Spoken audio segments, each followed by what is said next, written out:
السلام علیکم ورحمۃ اللہ وبرکاتہ نحمده ونصلی علی رسولہ الکریم اما بعد فاعوذ باللہ من الشیطان الرجیم بسم اللہ الرحمن الرحیم رب اشرح لی صدری ویسر لی امری واحلل عقدۃ من لسانی یفقہوا قولی۔ اور مچھلی والے کو جب وہ غصے سے بھرا ہوا چلا گیا پس اس نے سمجھا کہ ہم اس پر گرفت نہ کریں گے، تو اس نے اندھیروں میں پکارا کہ تیرے سوا کوئی معبود نہیں، تو پاک ہے، یقیناً میں ظلم کرنے والوں میں سے ہو گیا ہوں۔ تو ہم نے اس کی دعا قبول کر لی اور اسے غم سے نجات دی، اور اسی طرح ہم ایمان والوں کو نجات دیتے ہیں۔ ایک مسافر جسے مشرق کی طرف سفر کرنا ہو، وہ ایک ٹرین میں سوار ہوتا ہے، مگر ٹرین چلنے کے بعد اس کو پتہ چلتا ہے کہ جس گاڑی میں وہ سوار ہے وہ تو مغرب کی طرف جا رہی ہے، تو سوچئے کہ اس کا حال کیا ہوگا۔ وہ اپنی اس غلطی پر یعنی غلط گاڑی پر بیٹھنے پر تڑپ اٹھے گا، بے چین ہو جائے گا، اور جو ہی اگلے اسٹیشن پر گاڑی رکے گی وہ فوراً اتر جائے گا۔ مومن کا بھی یہی حال ہوتا ہے، جب اس سے کوئی ایسی غلطی ہو جاتی ہے جو اسے صراط مستقیم سے ہٹا دیتی ہے، وہ کسی دوسرے راستے پر چل دیتا ہے جو آخرت میں نقصان دینے والا ہے، تو وہ تڑپ اٹھتا ہے، نہایت شرمندہ ہو کر اپنے رب کے حضور گڑ گڑا کر اپنی غلطی کا اعتراف کر کے دوبارہ سیدھے رستے پر آ جاتا ہے۔ مومن وہی ہے جو غلطی کر کے پلٹ آئے، توبہ کر لے، اپنے رب کو راضی کر لے، حتیٰ کہ رب اس سے راضی ہو جائے۔ دعا کی قبولیت کے لیے لازمی شرط ہے کہ آدمی سنجیدگی اور توجہ سے دعا مانگے، پورے دل سے مانگے اور اپنے قول و قرار پر غور کرے، اور جب انسان کے دل اور زبان میں موافقت پیدا ہو جاتی ہے تو دعائیں قبول ہونے لگتی ہیں، مشکلات حل ہو جاتی ہیں، رنج و غم سے نجات مل جاتی ہے۔ وَظَنُّونِ إِذْ ذَهَبَ مُغَاضِبًا فَظَنَّ أَن لَّن نَّقْدِرَ عَلَيْهِ فنادى في الظلمات أن لا إله إلا أنت سبحانك إني كنت من الظالمين فاستجبنا له ونجيناه من الغم وكذلك ننجي المؤمنين۔ یہ آیت جو آپ کے سامنے پڑھی گئی ہے، لا الہ الا انت سبحانک، اس آیت کو آیت کریمہ بھی کہا جاتا ہے۔ یہ قرآن مجید میں سورۃ الانبیاء کی آیت نمبر 87 ہے۔ اس میں یونس علیہ السلام کا واقعہ بیان کیا گیا ہے۔ یہ واقعہ اس جگہ کے علاوہ سورۃ صافات اور سورۃ قلم میں بھی بیان کیا گیا ہے۔ اللہ سبحانہ وتعالیٰ نے نینوا والوں جو عراق کا علاقہ ہے اس میں تقریباً 8ویں صدی قبل مسیح یونس علیہ السلام کو بھیجا۔ آپ نے انہیں اللہ کے دین کی دعوت دی، مگر انہوں نے اسے قبول کرنے سے انکار کرتے ہوئے اپنے کفر پر اصرار کیا۔ یونس علیہ السلام اپنے لوگوں سے ناراض ہو کر چلے گئے اور وعدہ کر گئے کہ 3 دن بعد اللہ کا عذاب آ جائے گا۔ جب ان لوگوں کو یہ بات ثابت ہو گئی اور وہ سمجھ گئے کہ نبی جھوٹ نہیں بولا کرتے، تو وہ اپنے بچوں، چوپایوں، مویشیوں کو لے کر صحرا کی طرف نکل گئے۔ انہوں نے ماں اور ان کے بچوں کو الگ الگ کر دیا، اور پھر اللہ عز و جل کے حضور آہوزاری کی۔ اونٹ اور ان کے بچے بلبلانے لگے، گائیں اور ان کے بچے ڈکرانے لگے، اور بھیڑ بکریاں اور ان کے بچے ممیانے لگے، تو اللہ نے ان سے عذاب کو دور کر دیا۔ یونس علیہ السلام کی قوم سے عذاب ٹل گیا، انہوں نے عذاب اپنی آنکھوں سے دیکھا، لیکن ایمان لانے پر، توبہ کرنے پر، اللہ کی طرف سچے دل سے پلٹنے پر اللہ سبحانہ تعالیٰ نے ان سے عذاب ٹال دیا۔ اللہ تعالیٰ کا فرمان ہے فَلَوْلَا كَانَتْ قَرْيَةٌ آمَنَتْ فَنَفَعَهَا إِيمَانُهَا إِلَّا قَوْمَ يُونُسَ لَمَّا آمَنُوا كَشَفْنَا عَنْهُمْ عَذَابَ الْخِزْيِ فِي الْحَيَاةِ الدُّنْيَا وَمَتَّعْنَاهُمْ إِلَىٰ حِينٍ۔ سو کوئی ایسی بستی کیوں نہ ہوئی جو ایمان لائی ہو، پھر اس کے ایمان لانے نے اسے نفع دیا ہو۔ یونس کی قوم کے سوا جب وہ ایمان لے آئے تو ہم نے ان سے ذلت کا عذاب دنیا کی زندگی میں ہٹا دیا اور انہیں ایک وقت تک سامان دیا۔ جب قوم نے توبہ کر لی تو ان کا عذاب ٹل گیا۔ دوسری طرف یونس علیہ السلام کچھ دور جا کر لوگوں کے ساتھ ساحل سمندر پر ایک کشتی میں سوار ہو گئے۔ جو ہی کشتی میں سوار ہوئے کشتی ڈگمگانے لگی اور لوگوں کو غرق ہونے کا خطرہ پیدا ہو گیا، تو انہوں نے قرہ اندازی کی کہ ایک آدمی کو کشتی سے نکال دیں تاکہ اس کا بوجھ ہلکا ہو جائے۔ قرے میں یونس علیہ السلام کا نام نکلا، مگر انہوں نے آپ کو کشتی سے نکالنے سے اپنے آپ کو انکار کر دیا۔ انہوں نے دوبارہ قرہ اندازی کی، پھر آپ ہی کا نام نکلا، حتیٰ کہ جب تیسری بار قرہ اندازی کی گئی تو پھر بھی آپ ہی کا نام نکلا۔ اللہ سبحانہ تعالیٰ کے سلسلے میں فرمان ہے فَسَاهَمَ فَكَانَ مِنَ الْمُدْحَضِينَ، پھر وہ قرہ میں شریک ہوا تو ہارنے والوں میں سے ہو گیا۔ قرہ ان کے نام نکل آیا۔ یہ دیکھ کر یونس علیہ السلام کھڑے ہو گئے، انہوں نے کپڑے اتارے اور دریا میں چھلانگ لگا دی۔ ابن مسعود رضی اللہ عنہ کہتے ہیں کہ اللہ سبحانہ تعالیٰ نے بحر اخضر سے ایک مچھلی کو بھیجا جو دریاؤں کے پانی کو پھاڑتی ہوئی پہنچی۔ اس نے اس وقت یونس علیہ السلام کو نگل لیا جب انہوں نے کشتی سے چھلانگ لگائی تھی، یعنی جو ہی انہوں نے سمندر میں چھلانگ لگائی فوراً ہی کشتی نے ان کو ہڑپ کر لیا۔ اللہ سبحانہ تعالیٰ نے اس مچھلی کی طرف وحی نازل فرمائی تھی کہ تو نے یونس علیہ السلام کے گوشت کو نہیں کھانا، نہ ہی ہڈی کو نقصان پہنچانا ہے، کیونکہ یونس تیرے لیے رزق نہیں بلکہ تیرا پیٹ اس کے لیے محض قید خانہ ہے۔ دیگر آیات میں بھی اس واقعے کی تفسیر ملتی ہے، وَإِنَّ يُونُسَ لَمِنَ الْمُرْسَلِينَ اذ ابق الى الفلك المشحون فساهم فكان من المدحضين فالتقمه الحوت وهو مليم، اور بلا شبہ یونس یقیناً رسولوں میں سے تھا۔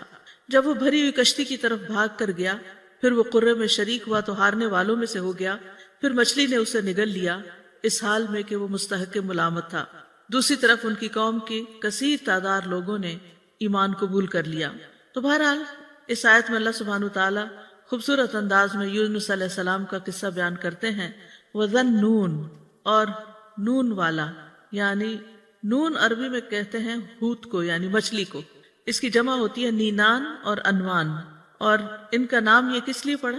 کیونکہ مچھلی نے آپ کو نگل لیا تھا، اور اس نے تو اللہ کے حکم سے ہی نگلا تھا۔ تو اللہ سبحانہ تعالیٰ نے اپنے بندے یونس علیہ السلام کو خوبصورت ذکر اور اچھی تعریف کے ساتھ یاد کیا اور کہا کہ اور مچھلی والا، یعنی یہ بھی ایک پیار کا انداز ہے۔ اذ ذهب مغاضبا، جب وہ غضبناک ہو کے نکلا، یعنی اپنی قوم سے ناراض ہو گیا۔ فظن ان لن نقدر علیہ، تو سمجھا کہ ہم اس پر قدرت نہیں رکھتے، یعنی ہم کیا اس کو سزا دینے پر قادر نہیں، پکڑنے پر قادر نہیں۔ تو انہوں نے کیا کیا؟ جب مچھلی نے نگلا، فنادا فی الظلمات، تو اندھیروں میں اپنے رب ہی کو پکارا، اپنے رب ہی کی طرف رجوع کیا۔ اور اندھیروں سے مراد رات کا اندھیرا، سمندر کا اندھیرا، مچھلی کے پیٹ کا اندھیرا تھا، یعنی اندھیرے پر اندھیرا تھا۔ اور کیا دعا مانگی؟ اللہ الہ الا انت سبحانک انی کنت من الظالمین، کہ تیرے سوا کوئی الہ نہیں، تو پاک ہے، بے شک میں ہی ظالموں میں سے ہوں۔ تو یونس علیہ السلام نے اللہ تعالیٰ کو ان کی کامل الوہیت کا اقرار کرتے ہوئے پکارا، اللہ کی ذات کو ہر نقص، ہر عیب، ہر آفت سے منزہ اور پاک قرار دیا، اور اپنے ظلم اور جرم کا اعتراف کر لیا۔ انی کنت من الظالمین کہہ کر اپنے آپ کو ظالم قرار دیا۔ ظلم جو ہے ایک انسان اور اللہ تعالیٰ کے درمیان ہوتا ہے، دوسرا انسان کا اپنے اور لوگوں کے درمیان ہوتا ہے، تیسرا انسان کا اپنے اور اپنے نفس کے درمیان ظلم کرنا ہوتا ہے۔ تو بہرحال جب انہوں نے اپنی غلطی کا اعتراف کیا تو اللہ تعالیٰ فرماتے ہیں نیکسٹ آیت میں، فَاسْتَجَبْنَا لَهُ، تو ہم نے اس کی دعا قبول کر لی۔ سبحان اللہ، یعنی انہوں نے جو ہی خطا کا اعتراف کیا اللہ سبحانہ تعالیٰ ان سے راضی ہو گئے۔ وَنَجَّيْنَاهُ مِنَ الْغَمِّ، اور ہم نے اس کو غم سے نجات دی۔ وَكَذَلِكَ نُنْجِي الْمُؤْمِنِينَ، اور ہم مومنوں کو اسی طرح نجات دیتے ہیں۔ تو یہاں دراصل مومنوں کو ایمان لانے، اس پر ثابت قدم رہنے اور اس دعا کو زیادہ سے زیادہ پڑھنے کی ترغیب دی جا رہی ہے، کیونکہ وہ جان چکے ہیں کہ یونس علیہ السلام کو اس کلمے کی وجہ سے نجات ملی تھی، اور یہ ہر اس مومن کے لیے خوشخبری ہے، وعدہ ہے جو کسی بھی تکلیف اور غم میں مبتلا ہو جائے تو وہ ان الفاظ کے ساتھ اپنے رب کو پکارے تو رب ضرور اس کو اس تکلیف سے نجات دے گا، کیونکہ یہ رب کا وعدہ ہے۔ کذالک ننجی المؤمنین، ہم اسی طرح بچائیں گے، نجات دیں گے مومنوں کو، یعنی جو بھی یہ طریقہ اختیار کرے گا اللہ تعالیٰ اس کی تکلیف کو دور کر دے گا، اس کی تکلیف کم کر دے گا، جیسا کہ اللہ تعالیٰ نے یونس علیہ السلام کے ساتھ کیا۔ تو اس آیت میں اس بات کی دلیل ہے کہ تحلیل یعنی لا الہ الا اللہ کا پڑھنا اور تسبیح سبحانہ کا پڑھنا ہر غم کو دور کر دیتے ہیں، تکلیفوں اور پریشانیوں سے نجات دیتے ہیں۔ تو جو شخص اللہ کی کتاب پر ایمان لائے اس کے لیے یہی مناسب ہے کہ وہ اس دعا کو سختیوں میں اپنی پناہ گاہ بنائے اور خوشحالی میں اس کو اپنی سواری بنائے، اس وعدے پر بھروسہ کرتے ہوئے جو اللہ نے مومنوں کے ساتھ کیا ہے کہ وہ اس دعا کے پڑھنے والے کو قبولیت میں یونس علیہ السلام کے ساتھ ملا دیں گے، یعنی جیسے ان کو نجات ملی انہیں بھی مل جائے گی۔ یونس علیہ السلام سے ایک خطا ضرور ہوئی، لیکن انہوں نے اس کا اعتراف کیا تو اللہ سبحانہ تعالیٰ نے ان کو دوبارہ چن لیا۔ اس لیے کسی شخص کے لیے یہ کہنا جائز نہیں، نبی صلی اللہ علیہ وسلم نے فرمایا کسی شخص کے لیے یہ کہنا جائز نہیں کہ میں یونس بن متی سے بہتر ہوں، کہ میں نے وہ غلطی نہیں کی جو ان سے ہو گئی تھی۔ تو یہ یونس علیہ السلام کی دعا ہے، لا الہ الا انت سبحانک انی کنت من الظالمین۔ نبی صلی اللہ علیہ وسلم نے فرمایا ذُنُّون کی دعا جب وہ مچھلی کے پیٹ میں تھے، یعنی لا الہ الا انت سبحانک انی کنت من الظالمین، جب بھی کوئی مسلمان کسی معاملے میں ان الفاظ کے ساتھ اپنے رب سے دعا کرے وہ دعا اس کے لیے ضرور قبول ہوگی، یعنی یہ دعا کی قبولیت کا ذریعہ بھی ہے۔ یہ دکھ دور کرنے والے کلمات ہیں۔ رسول اللہ صلی اللہ علیہ وسلم نے فرمایا، کیا میں تمہیں ایسی چیز نہ بتاؤں کہ جب تم میں سے کسی آدمی کو دکھ اور پریشانی اور دنیا کی آزمائشوں میں سے کوئی آزمائش آئے تو وہ اس دعا کو پڑھے تو اس کی تکلیف دور ہو جائے گی؟ تو آپ سے کہا گیا کیوں نہیں؟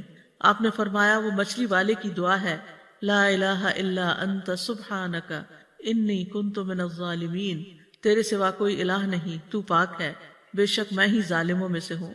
طبری کہتے ہیں کہ سلف صالحین ان الفاظ کے ساتھ دعا مانگتے تھے اور اس دعا کو دعائے کرب کہا کرتے تھے، یعنی تکلیف دور کرنے والی دعا کا نام دیتے۔ اور لا الہ الا اللہ جو ہے یہ افضل ترین ذکر ہے، اس کے ذریعے بھی بندے کو پریشانیوں اور غموں سے چھٹکارا ملتا ہے۔ یہاں پر ہم دیکھتے ہیں کہ یونس علیہ السلام کچھ مانگ نہیں رہے، صرف اللہ کی تعریف کر رہے ہیں اور اپنی خطا کا اعتراف کر رہے ہیں۔ تو یاد رکھیے اہل علم کہتے ہیں کہ دعا کی دو قسمیں ہوتی ہیں، ایک دعائے ثنا اور دوسری دعائے طلب۔ ایک ہے اللہ تعالیٰ کی تعریف پر مبنی دعا اور دوسری درخواست، یعنی کچھ مانگنا اللہ سبحانہ وتعالیٰ سے یا طلب کرنا۔ تو دعائے ثنا کیا ہوتی ہے؟ جیسے یہ ہے لا الہ الا انت سبحانک انی کنت من الظالمین، اور جیسے لا الہ الا اللہ وحدہ لا شریک لہ لہ الملک ولہ الحمد وہو علی کل شیء قدیر، یہ عرفہ کے دن کی دعا ہے۔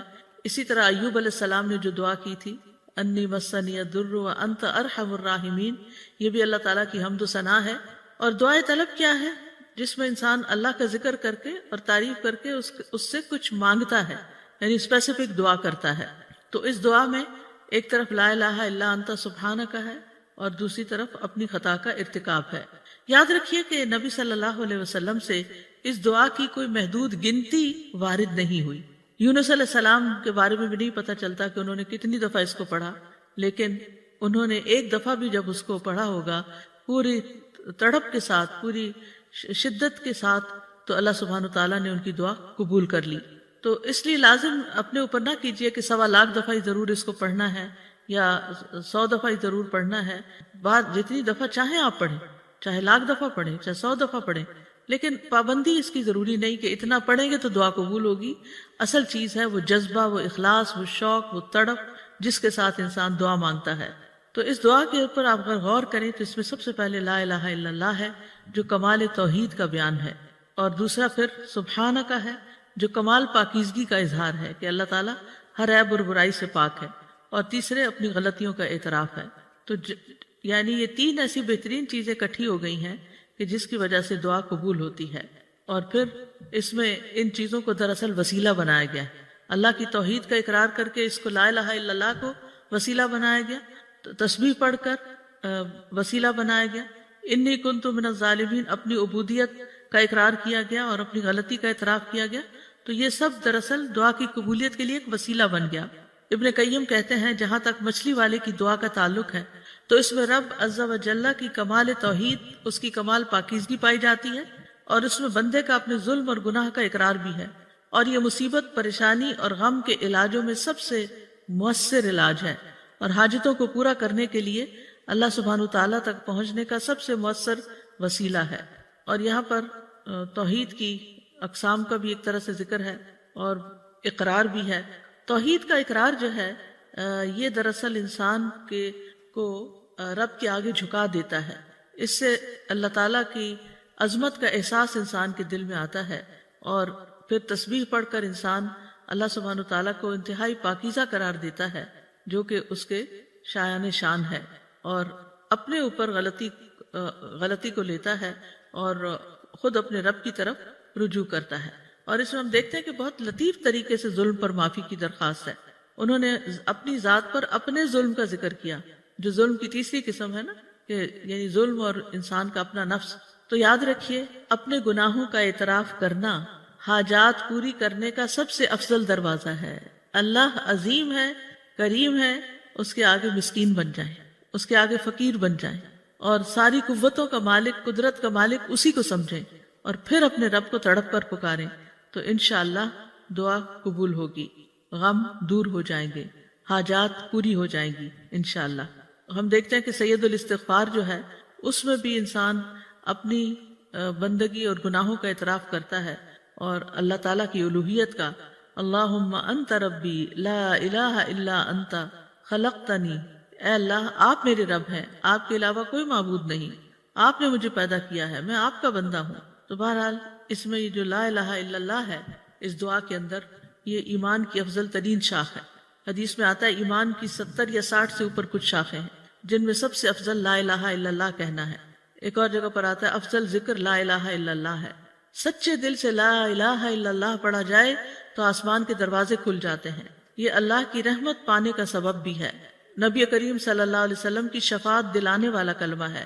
رسول اللہ صلی اللہ علیہ وسلم نے فرمایا، قیامت کے دن میری شفاعت کی سعادت سب سے زیادہ حاصل ہوگی اسے جس نے لا الہ الا اللہ خلوص دل سے کہا، یعنی سب سے زیادہ میری شفاعت کی سعادت اس کو ملے گی جو سچے دل سے لا الہ الا اللہ کہتا ہے۔ پھر یہ لا الہ الا اللہ مصائب سے نجات دلانے والا کلمہ ہے۔ نبی صلی اللہ علیہ وسلم نے فرمایا، جس نے لا الہ الا اللہ کہا تو یہ ایک دن یہ کلمہ اسے مصیبتوں سے ضرور نجات دلائے گا، اس سے پہلے جو ہو چکا وہ ہو چکا۔ پھر جنت میں لے جانے والا کلمہ ہے، من مات وهو يعلم انه لا الہ الا اللہ دخل الجنہ، جو شخص اس حال میں فوت ہوا کہ وہ جانتا تھا کہ اللہ کے سوا کوئی الہ نہیں، وہ جنت میں داخل ہوگا۔ ایک اور حدیث کے مطابق اس کلمے کی وجہ سے انسان کو آگ سے نکال لیا جائے گا، اور مرنے والے کو خاص طور پر اس کی تلقین کرنی چاہیے۔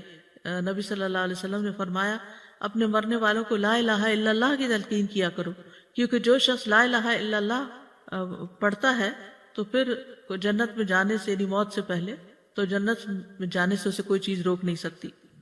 پھر سبحانہ کا جو ہے یہ تسبیح ہے، تسبیح سے تقدیر بدل جاتی ہے۔ اہل علم کا کہنا ہے، میں نے قرآن میں تسبیح کو تلاش کیا تو میں نے ایک عجیب چیز پائی، میں نے پایا کہ تسبیح تقدیر کو ٹال دیتی ہے، جیسا کہ یونس علیہ السلام کے واقعے میں ہے۔ اللہ تعالیٰ فرماتے ہیں، فَلَوْلَا أَنَّهُ كَانَ مِنَ الْمُسَبِّحِينَ لَلَبِثَ فِي بَطْنِهِ إِلَى يَوْمِ يُبْعَثُونَ، پھر اگر یہ بات نہ ہوتی کہ بے شک وہ تسبیح کرنے والوں میں سے تھا تو یقیناً اس کے پیٹ میں اس دن تک رہتا جس میں لوگ اٹھائے جائیں گے۔ یعنی اگر یونس علیہ السلام یہ تسبیح نہ پڑھتے تو قیامت تک مچھلی کے پیٹ میں رہتے۔ تو اس سے پتہ چلتا ہے کہ تسبیح کا مقام بہت عظیم ہے اور اتنا اتنا مؤثر اور اس درجے تک پہنچا ہوا ہے کہ اللہ تعالیٰ نے اس کی وجہ سے تقدیر کو تبدیل کر دیا، جیسا کہ یونس علیہ السلام کے اس واقعے میں ہم دیکھ رہے ہیں۔ داؤد علیہ السلام کے ساتھ پہاڑ اور پرندے بھی تسبیح کرتے تھے، ان کے ساتھ ساتھ دہراتے تھے۔ سورۃ الانبیاء میں آتا ہے، وَسَخَّرْنَا مَعَ دَاوُودَ الْجِبَالَ وَيُسَبِّحْنَ وَالطَّيْرَ، ہم نے داؤد کے ساتھ پہاڑوں کو مسخر کر دیا جو تسبیح کرتے تھے۔ تمام مخلوقات تسبیحات کرتی ہیں، یعنی زمین آسمان کی۔ سورۃ النور میں آتا ہے، أَلَمْ تَرَ أَنَّ اللَّهَ يُسَبِّحُ لَهُ مَنْ فِي السَّمَاوَاتِ وَالْأَرْضِ، کیا آپ نے نہیں دیکھا کہ بے شک اللہ کی تسبیح کرتے ہیں جو آسمانوں اور زمین میں ہیں۔ انبیاء علیہ السلام نے، جیسے زکریا علیہ السلام کے بارے میں آتا ہے کہ انہوں نے اپنی قوم کو بھی تسبیح کی تلقین کی، انسبحوہ بکرۃ وعشیٰ، انسبحوا بکرۃ وعشیٰ۔ یہ سورۃ مریم کی آیت نمبر 11 ہے۔ موسیٰ علیہ السلام کی دعا میں بھی ہم دیکھتے ہیں، وہ کہتے ہیں، وَجْعَلْ لِي وَزِيرًا مِّنْ أَهْلِي هَارُونَ أَخِي اُشْدُدْ بِهِ أَزْرِي وَأَشْرِكْهُ فِي أَمْرِي كَيْ نُسَبِّحَكَ كَثِيرًا وَنَذْكُرَكَ كَثِيرًا، اور میرے لیے میرے گھر والوں میں سے ایک بوجھ ہٹانے والا بنا دے، ہارون کو جو میرا بھائی ہے، اس کے ساتھ میری پشت مضبوط کر دے اور اسے میرے کام میں شریک کر دے، تاکہ ہم تیری بہت زیادہ تسبیح کریں، یعنی مل کے تیری تسبیح کریں۔ اہل جنت بھی اللہ تعالیٰ کی تسبیح کریں گے۔ ان کے بارے میں جنت والوں کا تذکرہ کرتے ہوئے اللہ تعالیٰ فرماتے ہیں، دعواہم فیہا سبحانک اللہم وتحیتہم فیہا سلام، ان کی دعا ان میں یہ ہوگی، پاک ہے تو اے اللہ، اور ان کی آپس کی بات ان باغات میں سلام ہوگی، یعنی جہاں سے جو گزرے گا، دیکھے گا، ایک دوسرے کو ملے گا تو سلام کرے گا۔ فرشتے بھی اپنے رب کی تسبیح کرتے ہیں، والملائکۃ یسبحون بحمد ربہم ویستغفرون لمن فی الارض، فرشتے اپنے رب کی حمد کے ساتھ تسبیح کرتے ہیں اور ان لوگوں کے لیے بخشش کی دعا کرتے ہیں جو زمین میں ہیں۔ تسبیح کے بہت سے فائدے بھی ہیں۔ اللہ کے ہاں قربت اور فضیلت پانے کا آسان راستہ ہے۔ رسول اللہ صلی اللہ علیہ وسلم نے فرمایا، تم لوگ اللہ کی عظمت کا جو ذکر کرتے ہو، یعنی تسبیح، تحلیل اور تحمید کے الفاظ کہتے ہو، وہ عرش کے ارد گرد چکر لگاتے ہیں۔ ان کلمات کی ایسی بھنبھناہٹ ہوتی ہے جیسے شہد کی مکھیوں کی بھنبھناہٹ۔ وہ کلمات اپنے ذکر کرنے والے کی اللہ کے ہاں یاد دلاتے ہیں۔ کیا تم میں سے کوئی نہیں چاہتا کہ اس کے لیے کوئی ایسا ہو یا ہمیشہ اللہ کے ہاں اس کی یاد دلائی جاتی رہے؟ تو تسبیح سے یہ چیز ہوتی ہے۔ پھر دل کی گھٹن اور تنگی کا علاج بھی ہے۔ قرآن مجید میں آتا ہے وَلَقَدْ نَعْلَمُ أَنَّكَ يَضِيقُ صَدْرُكَ بِمَا يَقُولُونَ فَسَبِّحْ بِحَمْدِ رَبِّكَ وَكُن مِّنَ السَّاجِدِينَ وَاعْبُدْ رَبَّكَ حَتَّى يَأْتِيَكَ الْيَقِينُ۔ اور بلا شبہ یقیناً ہم جانتے ہیں کہ بے شک تیرا سینہ اس سے تنگ ہوتا ہے جو وہ کہتے ہیں، بس اپنے رب کی حمد کے ساتھ تسبیح کرو اور سجدہ کرنے والوں میں شامل ہو جاؤ اور اپنے رب کی عبادت کرو یہاں تک کہ تیرے پاس یقین آ جائے۔ پھر اسی طرح پریشانی، ڈر اور خوف دور کرنے کا ذریعہ ہے۔ رسول اللہ صلی اللہ علیہ وسلم نے فرمایا جو رات سے خوف کھائے کہ وہ اسے پریشان کرے گی، یا مال خرچ کرنے سے بخل کرے، یا دشمن سے مقابلہ کرنے سے ڈرے، تو اسے چاہیے کہ وہ اس قول کی کثرت کر دے سبحان اللہ و بحمدہ، سبحان اللہ و بحمدہ، کیونکہ یہ اللہ کے نزدیک سونے کا پہاڑ اللہ عز و جل کے راستے میں خرچ کرنے سے زیادہ محبوب ہے۔ اور کس کے پاس سونے کا پہاڑ ہے ہمارے ہاں؟ لیکن اگر ہم یہ تسبیح پڑھتے ہیں تو انشاءاللہ اتنا بڑا اجر و ثواب ملے گا۔ پھر اسی طرح تسبیح کو صدقہ بھی کہا گیا۔ نبی صلی اللہ علیہ وسلم نے فرمایا تم میں جو آدمی صبح کرتا ہے تو اس کے ہر جوڑ پر صدقہ لازم ہے، تو ہر مرتبہ سبحان اللہ کہنا صدقہ ہے، ہر مرتبہ الحمدللہ کہنا صدقہ ہے، اور ہر مرتبہ لا الہ الا اللہ کہنا صدقہ ہے، ہر مرتبہ اللہ اکبر کہنا صدقہ ہے، نیکی کا حکم دینا صدقہ ہے، اور برائی سے روکنا بھی صدقہ ہے۔ تو اس طرح انسان کے 360 جوڑوں کے صدقات ان تسبیحات سے بھی ادا ہو جاتے ہیں۔ پھر اسی طرح سبحان اللہ کے ذریعے نیکیاں ملتی ہیں، گناہ مٹ جاتے ہیں۔ سعد رضی اللہ عنہ کہتے ہیں ہم رسول اللہ صلی اللہ علیہ وسلم کے پاس تھے تو آپ نے فرمایا کیا تم میں سے کوئی ہر دن 1000 نیکیاں کمانے سے عاجز ہے؟ آپ کے پاس بیٹھے لوگوں میں سے کسی نے پوچھا ہم میں کوئی آدمی 1000 نیکیاں کیسے کما سکتا ہے؟ آپ نے فرمایا جو آدمی 100 مرتبہ سبحان اللہ پڑھتا ہے اس کے لیے 1000 نیکیاں لکھی جاتی ہیں یا اس کی 1000 خطائیں مٹا دی جاتی ہیں۔ پھر اسی طرح رسول اللہ صلی اللہ علیہ وسلم نے فرمایا جو شخص سبحان اللہ و بحمدہ دن میں 100 بار کہے تو اس کے گناہ معاف کر دیے جاتے ہیں، اگرچہ وہ سمندر کی جھاگ کے برابر ہی کیوں نہ ہو۔ یہ صحیح مسلم کی روایت ہے۔ ایک بار تسبیح پڑھنے سے زمین و آسمان بھر جاتے ہیں۔ آپ صلی اللہ علیہ وسلم نے یہ بھی فرمایا کہ جس نے سورج طلوع ہونے اور اس کے قریب ہونے اور اس کے غروب ہونے سے قبل 100 بار سبحان اللہ کہا تو یہ 100 اونٹوں سے بہتر ہے۔ سورج طلوع ہونے اور اس کے غروب ہونے سے قبل 100 بار سبحان اللہ پڑھنا۔ پھر بات ہوتی ہے انی کنت من الظالمین پر، کہ بے شک میں ظالم ہوں، میں ظالموں میں سے ہوں، یعنی اپنے گناہوں کا اعتراف۔ تو یاد رکھیے جو شخص توبہ کرتا ہے اللہ تعالیٰ اس سے محبت کرتا ہے، جو اپنے گناہوں کا اعتراف کرتا ہے اللہ تعالیٰ اس سے خوش ہوتا ہے۔ قرآن مجید میں آتا ہے ان اللہ یحب التوابین ویحب المتطہرین، بے شک اللہ توبہ کرنے والوں اور پاک رہنے والوں سے محبت کرتا ہے۔ ایک اور جگہ پر آتا ہے رسول اللہ صلی اللہ علیہ وسلم نے فرمایا اللہ تم میں سے کسی کی توبہ پر اس سے زیادہ خوش نہیں ہوتا جتنا تم میں سے کوئی اپنی گمشدہ سواری کو پا لینے کے وقت خوش ہوتا ہے۔ یعنی جس طرح تمہیں کھوئی ہوئی سواری اپنی مل جائے جنگل صحرا میں تو تم خوش ہو جاؤ گے کہ اب تمہاری زندگی کے بچنے کا سامان مل گیا، تو اسی طرح اللہ تعالیٰ اس سے بھی زیادہ خوش ہوتے ہیں جب کوئی شخص توبہ کرتا ہے۔ پھر توبہ کرنے سے انسان کے گناہ معاف ہو جاتے ہیں۔ نبی صلی اللہ علیہ وسلم نے فرمایا اگر تم اتنے گناہ کرو کہ تمہارے گناہ آسمان تک پہنچ جائیں پھر تم توبہ کرو تو اللہ تعالیٰ تمہیں معاف کر دے گا۔ پھر گناہوں سے توبہ کرنے والا ایسا ہے جیسے اس نے گناہ کیا ہی نہ ہو۔ استغفار اور توبہ گناہوں کا علاج ہے۔ تو اس دعا سے کیا فائدے ہمیں حاصل ہوئے؟ اس دعا میں جامع آداب بھی ہیں اور پاکیزہ کلمات بھی ہیں اور ان کے بہت زیادہ فائدے بھی ہیں۔ کبھی کسی سے براہ راست کچھ مانگنے کی بجائے اشارتاً بات کی جائے تو اس کا بھی جواز ملتا ہے، جیسے اس دعا کے اندر اشارتاً بات کی گئی ہے، ڈائریکٹ دعا نہیں کی گئی۔ پھر یہ کہ کچھ اللہ سبحانہ و تعالیٰ سے مانگتے ہوئے دعا کے آداب اور قبولیت کے اسباب کو بھی ملحوظ رکھنا چاہیے، اور وہ اس دعا میں جمع ہو گئے ہیں۔ یعنی بندہ اپنی دعاؤں میں اپنی پریشانی، اپنے غموں اور مصیبتوں کے وقت اس دعا کو کثرت سے اختیار کر لے۔ دعا میں اللہ کی توحید کا ذکر کیا جائے، تسبیح تکلیفوں اور پریشانیوں سے نجات کا سبب ہے۔ توحید، ایمان اور گناہوں کا اعتراف دنیا اور آخرت کی ہلاکتوں سے بچانے والا ہے۔ گناہ نعمتوں کے زوال اور عذاب کے حصول کا سبب ہے، یعنی نعمتوں کے زائل ہونے اور عذابوں کے حاصل ہونے کا، مصیبتوں کے آنے کا سب سے بڑا جو سبب ہے وہ انسان کے اپنے ہی گناہ ہیں۔ اللہ سبحانہ و تعالیٰ سے حسن ظن رکھنا چاہیے، باوجود اس کے کہ وہ نبی تھے، ان کا بڑا مقام تھا، لیکن انہیں جن حالات سے واسطہ پیش آیا تو انہوں نے اپنے آپ کو قصوروار قرار دیا، اللہ تعالیٰ کو بلیم نہیں کیا یا کسی اور کو نہیں کیا۔ پھر یہ ہے کہ انسان یہ یاد رکھے کہ اس کے اوپر جو مصیبت آتی ہے وہ انسان کی اپنی کوتاہی کی وجہ سے آتی ہے۔ اللہ سبحانہ تعالیٰ تو ہر نقص اور عیب سے پاک ہے۔ پھر اسی طرح اس دعا سے یہ بھی پتہ چلتا ہے کہ مخلوقات خواہ کوئی بھی مقام اور مرتبہ حاصل کر لیں، وہ اللہ ہی کی محتاج ہیں۔ مخلوقات میں سب سے زیادہ بڑے درجے اور رتبے والے انبیاء ہوتے ہیں، لیکن وہ بھی اللہ کے بندے ہوتے ہیں، تو اس لیے کسی بھی مشکل پریشانی کے وقت انسانوں کی طرف نہیں بھاگیں بلکہ اللہ کی طرف دوڑیں۔ یہ دعا جو ہے وہ خاص طور پر رنج و غم دور کرنے کی دعا ہے۔ پہلی بات تو یہ یاد رکھنی چاہیے کہ انسان کمزور ہے، انسان کمزور پیدا کیا گیا۔ وَخُلِقَ الْإِنسَانُ ضَعِيفًا، اس کو تکبر زیب ہی نہیں دیتا کہ وہ جھوٹ موٹ بڑا بن کے رہے۔ انسان اللہ کا محتاج ہے۔ یا ایھا الناس انتم الفقراء الی اللہ واللہ هو الغنی الحمید، انسان کا اللہ کے سوا کوئی مددگار نہیں۔ وما لکم من دون اللہ من ولی ولا نصیر، تمہارے لیے اللہ کے سوا نہ کوئی دوست ہے نہ کوئی مددگار۔ پھر یہ کہ وَلِلَّهِ مُلْكُ السَّمَاوَاتِ وَالْأَرْضِ وَاللَّهُ عَلَى كُلِّ شَيْءٍ قَدِيرٌ۔ سورۃ آل عمران میں اللہ تعالیٰ فرماتے ہیں کہ اللہ آسمان و زمین کا مالک ہے، یعنی آسمان اور زمین یہ اللہ ہی کی ملکیت ہے، اور اللہ ہر چیز پر پوری قدرت رکھتا ہے۔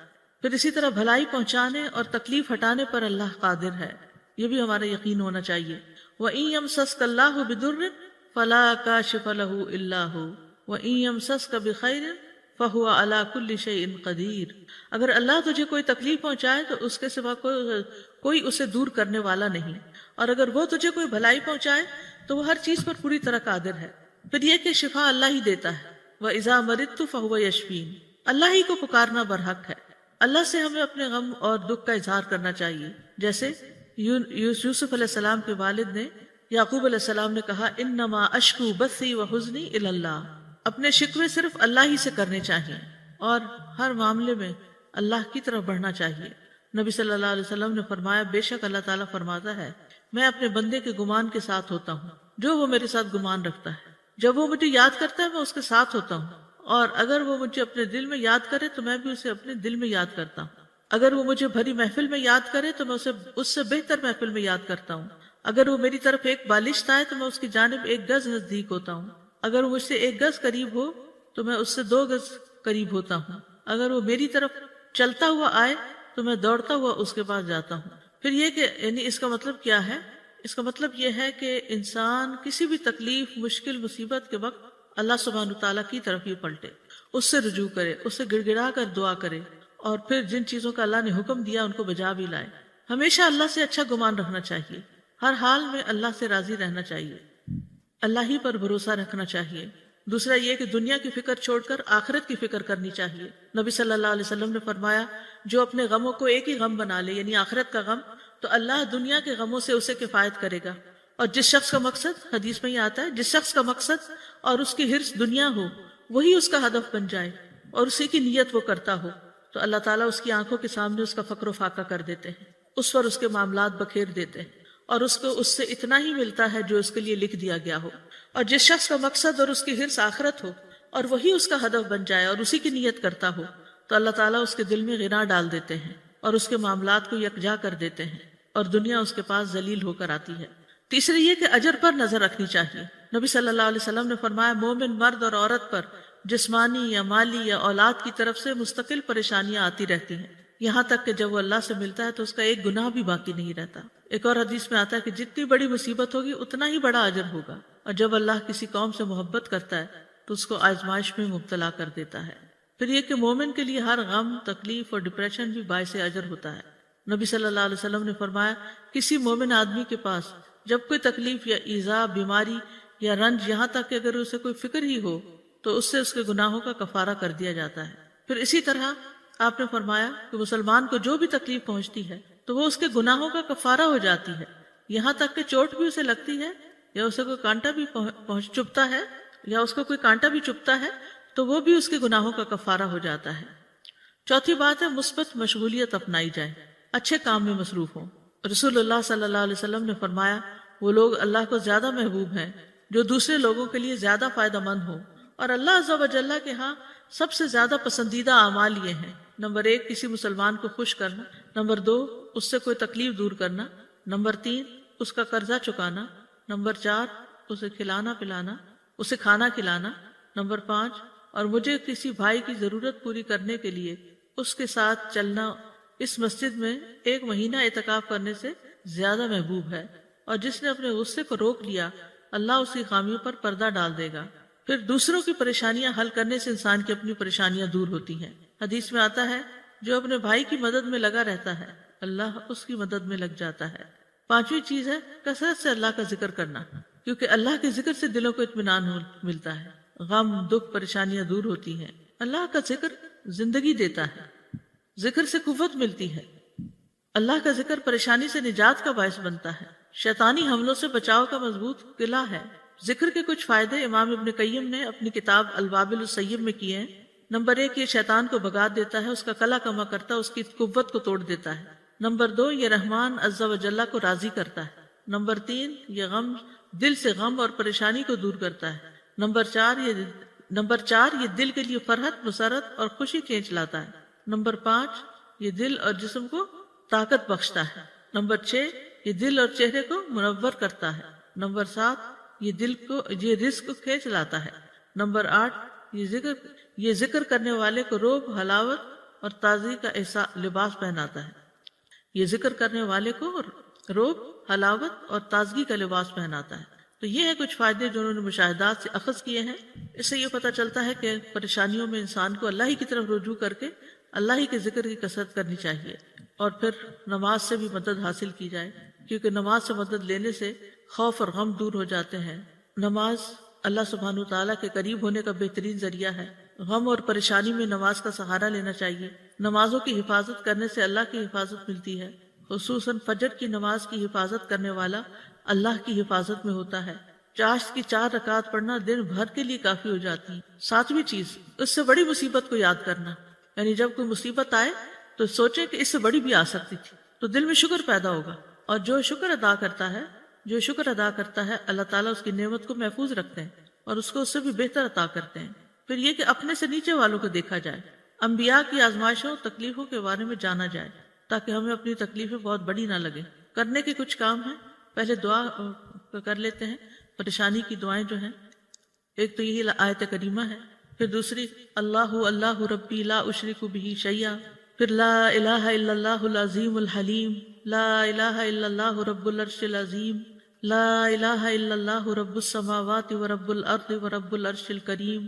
پھر ہم و غم سے پناہ مانگنے کی دعا، اللہم انی اعوذ بک من الہم والحزن والعجز والکسل والبخل والجبن ودلع الدین وغلبۃ الرجال۔ اے اللہ میں تیری پناہ مانگتا ہوں دکھ، غم، عاجزی، سستی، بخل، بزدلی، قرض کے بوجھ اور لوگوں کے اپنے اوپر غلبے سے۔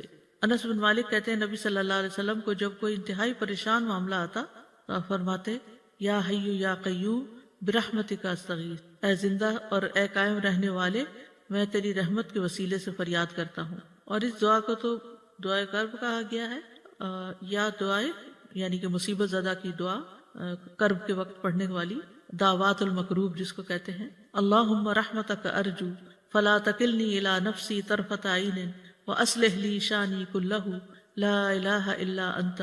پھر گھبراہٹ کے وقت کی دعا ہے اعوذ بکلمات اللہ التامۃ من غضبہ وشر عبادہ ومن ہمزات الشیاطین وان یحضرون۔ اور کرنے کے کام یہ ہے کہ یونس علیہ السلام کی یہ دعا کثرت سے پڑھیں، یعنی کوئی دن زندگی کا ایسا نہ جائے کہ جس میں یہ دعا نہ پڑھی جائے۔ دوسرا یہ کہ مشکلات میں اللہ کی طرف رجوع کرے اور سچے دل سے رجوع کرے اور اللہ ہی سے دعائیں مانگیں۔ پھر یہ کہ اپنی غلطیوں گناہوں کا اعتراف کرتے ہوئے اخلاص کے ساتھ توبہ کریں، یعنی سچائی سے دعا کریں، اخلاص سے کام لیتے ہوئے، اور اللہ سے اچھی امیدیں رکھیں۔ اللہ سبحانہ وتعالی ہم سب کے غم، دکھ، پریشانیاں اور مشکلات دور فرما دے۔ وآخر دعوانا ان الحمد للہ رب العالمین۔ سبحانک اللہم و بحمدک، اشہد ان لا الہ الا انت، استغفرک و اتوب الیک۔ السلام علیکم ورحمۃ اللہ وبرکاتہ۔